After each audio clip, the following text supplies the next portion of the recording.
Bom, Bolsonaro ter firmemente, né, se posicionado ontem não foi a única surpresa boa que nós tivemos. Eu me lembro daquela história do Melhores do Mundo, de Joseph Klimber, porque nela se aprende que a vida é uma caixinha de surpresas. E essa caixinha de surpresa soltou uma surpresa que eu diria que para mim foi inesperada, que foi o jornal queridinho da esquerda do mundo, o The New York Times, escrevendo uma matéria descascando o Supremo Tribunal Federal. Eu vou ler alguns trechos da matéria com vocês, mas antes da gente começar, olhem só o título. O Nêmesis brasileiro... A gente consegue botar na tela a matéria aí, Bruno? O Nêmesis brasileiro de Elon Musk está salvando ou machucando a democracia? O Nêmesis brasileiro do Elon Musk. Vocês vejam como é que o New York Times está se referindo ao Alexandre. Vocês entendem como a briga que ele comprou com o Elon Musk foi uma das mais estúpidas que ele poderia ter comprado? E um dos maiores presentes que nós tivemos? Agora os americanos estão chamando o Alexandre de Nêmesis do homem mais inovador do mundo.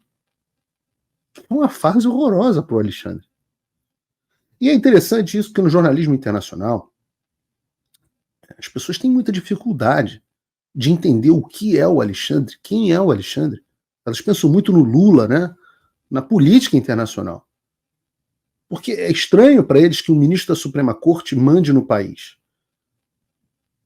É difícil de explicar para o público geral, que sabe pouca diferença entre o Brasil e a Bolívia, quem é o ministro da Suprema Corte do Brasil. Mas o New York Times achou o caminho, e esse caminho veio graças ao Elon Musk. Quem tornou o Alexandre mais famoso foi o Elon Musk. Oi, que legal que você gosta dos meus vídeos. Mas ainda mais importante do que eles é o meu curso. Lá eu posso falar coisas que o YouTube não me deixa falar e com bem mais profundidade. E eu tenho orgulho de ter feito o maior curso de geopolítica já ministrado no Brasil, com mais de 6.000 alunos. É o fim da América e do mundo como conhecemos. Só que tudo que é bom chega ao fim. Depois de 3 anos e 7 turmas, eu estou abrindo por tempo limitado a turma final desse curso. Então, essa é, portanto, a tua última chance de fazer parte desse grupo e realmente entender o que está se passando no Brasil e no mundo, para poder ser diferente e ajudar a mudar as coisas na direção certa. Tem um link para você aqui na descrição. É por tempo limitado e com vagas limitadas. De novo, é a última turma. Haja agora para não se arrepender. Um abraço. E agora, o que é o Alexandre? Ele é o Nêmesis do Elon Musk. E no final, ele é só isso mesmo. Você vê a matéria, o New York Times usou uma foto bonita do STF, né? Consigo ver aqui que tá pequeno para mim, mas acho que sim. No fim das contas, o Alexandre é só isso, é o Nêmesis do Elon Musk. E o Elon Musk vai entrar para a história. O cara que fez foguete da ré, que fez os cegos verem, que fez a internet chegar a qualquer lugar do mundo, que fez o carro elétrico funcionar, que fez o carro dirigir sozinho, que devolveu a liberdade de expressão em um momento difícil do Ocidente. E o Alexandre de Moraes? O Alexandre de Moraes é um nêmesis temporário. É um nome insignificante, uma nota de rodapé de uma república de banana. Ele se acha um deus, mas não é nada. É um nêmesis, cujo nome será esquecido. Então a reportagem fala do nêmesis do Elon Musk. E o subtítulo diz assim: a Suprema Corte do Brasil expandiu seus poderes para proteger a democracia, mas alguns estão se perguntando se a Corte agora representa uma ameaça. O que é um pouco sutil, né? Alguns estão se perguntando se a Corte representa uma ameaça. Eu acho que a gente passou muito desse ponto. boa parte, a imensa maioria dos brasileiros estão, segundo as pesquisas, afirmando que a corte é uma ameaça. Os alguns a que o New York Times se refere são alguns do Beautiful People, são alguns do establishment, e que dizem que agora a Suprema Corte representa uma ameaça.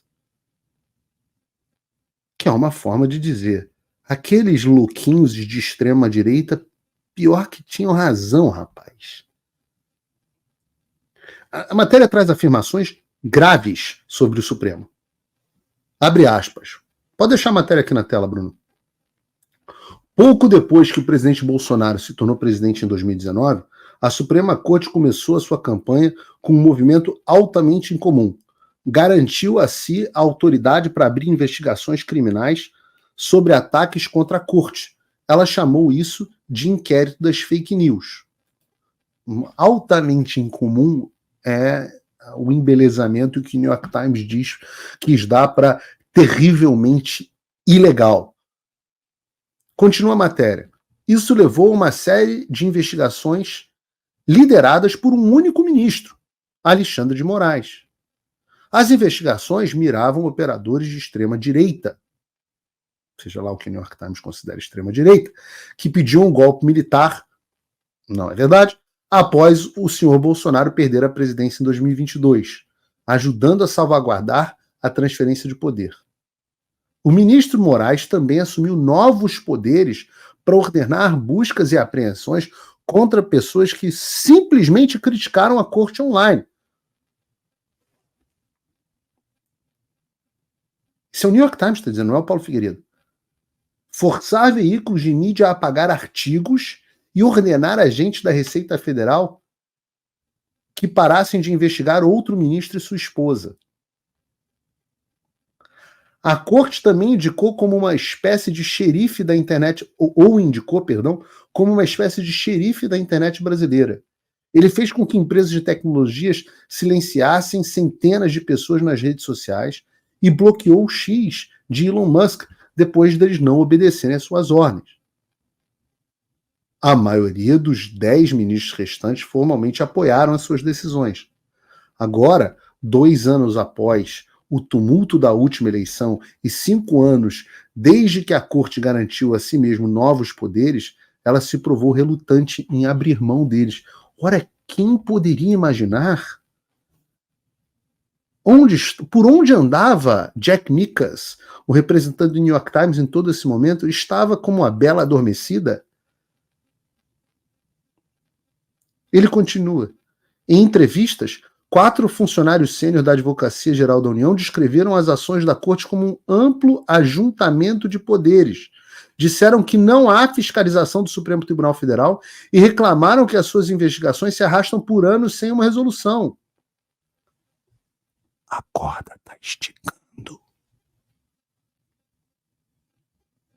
A matéria fala também sobre o início da ditadura com a instauração do inquérito da fake news. Abre aspas. No início de 2019, notícias sugeriam que uma investigação de corrupção, a Operação Lava Jato, estava começando a investigar alguns ministros, incluindo o presidente da corte à época, ministro Toffoli, aquele que... Deixa pra lá. Ele atacou relatórios que afirmavam que a corte estava tentando atrapalhar a investigação. Atacar qualquer um de nós é atacar a todos, disse ele aos seus colegas ministros em uma sessão em 2019.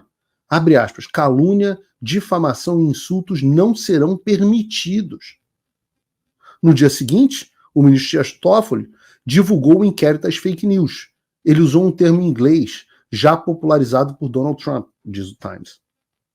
Em sua decisão de uma página, ele disse que a corte investigaria, abre aspas, notícias e falsas denúncias de crimes, relatórios caluniosos, ameaças e outras infrações que afetavam a honra e a segurança do Supremo Tribunal Federal, seus membros e suas famílias.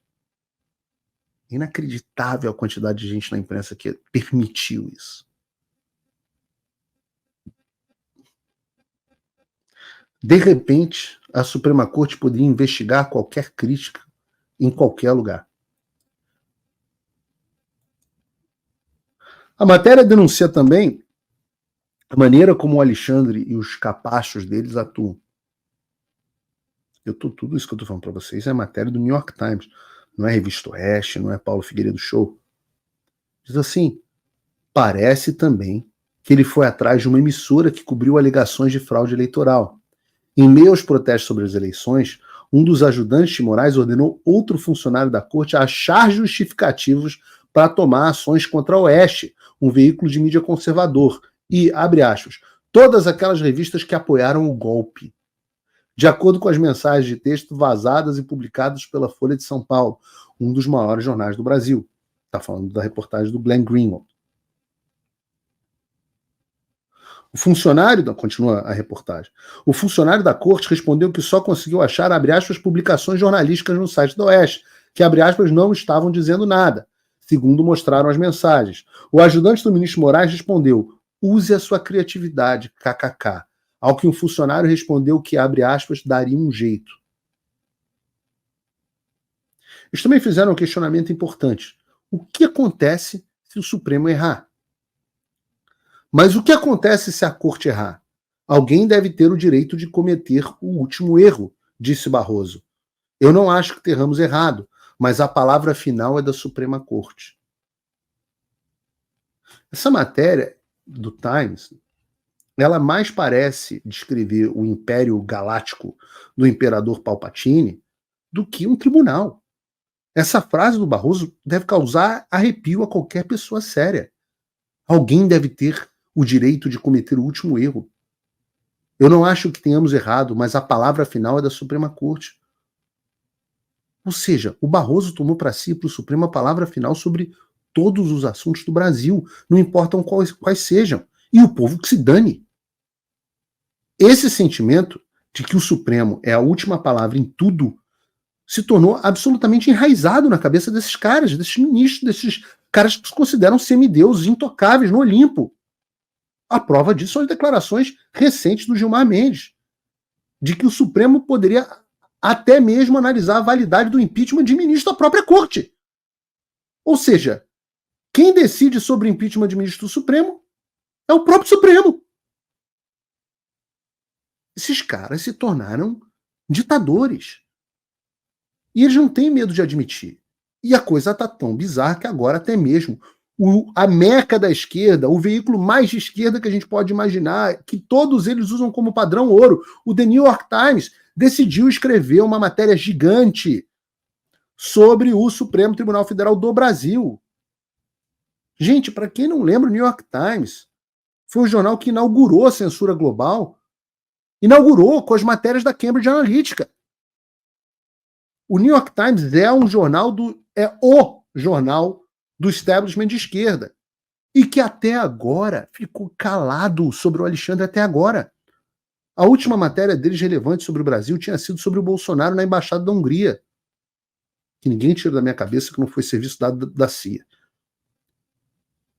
O correspondente, aliás, do New York Times, que escreveu a matéria sobre o Bolsonaro na Embaixada, é o mesmo que escreveu agora essa matéria contra o Supremo. Esse é o sujeito que tem vídeo cantando e dançando parabéns com a ministra da Cultura do Lula. Ora, para esse cara, o Jack Nickas, fazer uma matéria dessa, que eu considerei, óbvio, eu tenho divergências, mas considerei correta, justa do ponto de vista jornalístico. Ora, alguma coisa tem que ter mudado. E aí você começa a juntar os pontos. Ora, o jornal padrão do establishment está atacando o Moraes. Ora, o Departamento de Estado dos Estados Unidos criticou Moraes. A Embaixada Americana criticou Moraes. O Congresso americano passou a lei da cassação de vistos na CCJ com o voto dos democratas.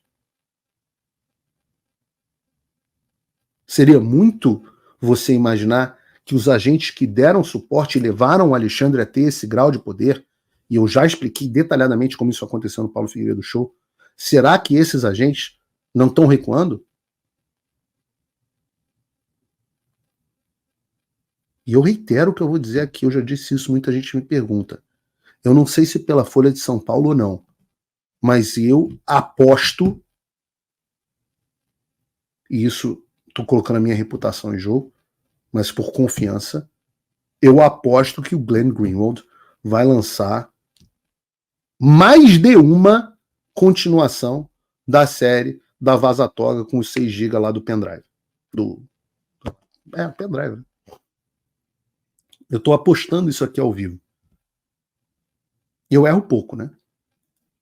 Então vocês não se enganem. Essa história de que o Supremo tem credibilidade, isso é coisa do Brasil. Claro que tem os idiotas que batem palma.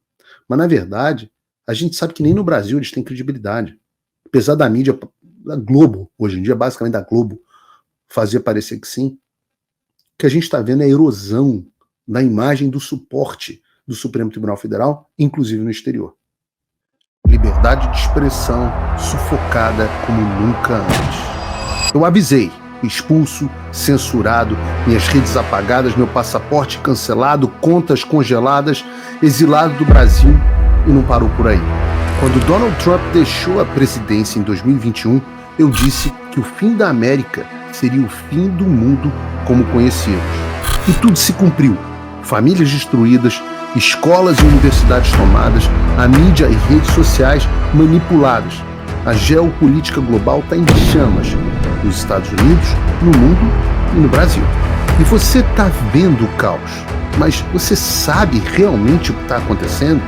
Alguns desistiram, outros querem lutar, mas você sabe contra quem ou contra o que você realmente está lutando? É tudo desinformação para criminalizar a opinião direita e justificar medidas autoritárias que ele já vem tomando. Você acha que está lutando uma guerra local, mas e se eu te disser que essa guerra é global? Eu sei o que está acontecendo e decidi que vou lutar até o fim. Mas eu não posso vencer essa guerra sozinho. Eu preciso de você. Eu preciso que você entenda o que realmente está em jogo. Eu já formei um exército de mais de 6.000 alunos, nesse que é o maior curso de política global já ministrado no Brasil. Agora, nós estamos nos capítulos finais dessa luta pela nossa civilização. Essa é a última turma e, portanto, sua última chance de fazer parte desse grupo. O fim da América e do mundo como conhecemos. Essa é a sua última chance de se preparar.